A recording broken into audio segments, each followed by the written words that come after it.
today's video, how to fix black background on Instagram.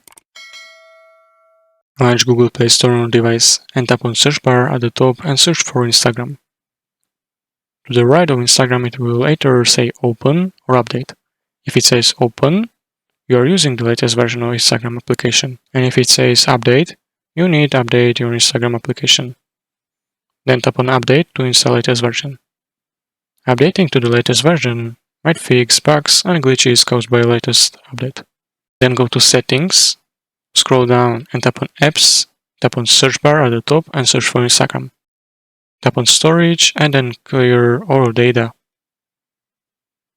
This will clear out all cache and corrupted files associated with app and should solve your problem. If it doesn't work, head over to Google Play Store and search for Instagram, and then tap on uninstall.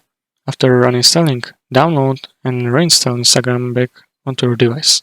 If still problem persists, go to settings, tap on display and brightness, make sure turn off dark mode.